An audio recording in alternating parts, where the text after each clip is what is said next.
আজকে রবিবার আবার এসে গেছি একটা চটকদার রেসিপি নিয়ে। আমসত্ত্ব। আমের সিজনে আমসত্ত্ব খাবো না তা তো হয় না। আমগুলোকে ভালো করে জল দিয়ে ধুয়ে নিয়ে তারপর প্রেশার কুকারের মধ্যে আমগুলো দিয়ে সিদ্ধ করে নিলাম। আপনারা চাইলে এটা কড়াতেও সিদ্ধ করতে পারেন। আমি তাড়াহুড়োর জন্য এটা প্রেশার কুকারে সিদ্ধ করলাম। সিদ্ধ করার পর আমের ভেতর থেকে আমের কাঁধগুলোকে বার করতে হবে। তার জন্য আমি একটা গ্রেটারের সাহায্যে আমের কাঁধগুলোকে বার করে নিলাম। তারপর ছাঁকনির সাহায্যে ছেঁকে আঁশগুলোকে ফেলে স্মুথ পেস্টটা নিয়ে নিলাম। এবার কড়ার মধ্যে ওটা দিয়ে স্বাদ মতন নুন, স্বাদ মতন চিনি ও লেবুর রস দিয়ে ভালো করে মিশিয়ে ঘন করে জাল দিয়ে নিলাম। লেবুর রস এই কারণে দেওয়া হলো যাতে জিনিসটা অনেক দিন ভালো থাকে।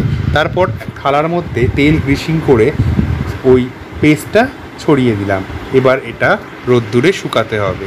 রোদ্দুরে শুকোনোর পর এটাকে ছুরির সাহায্যে কেটে এরকমভাবে রোল করে নিয়ে কেটে নিতে হবে।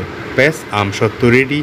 এরকম চটপটা আমসত্ত্ব খাওয়ার জন্য বাড়িতে অবশ্যই ট্রাই করুন এই রেসিপি।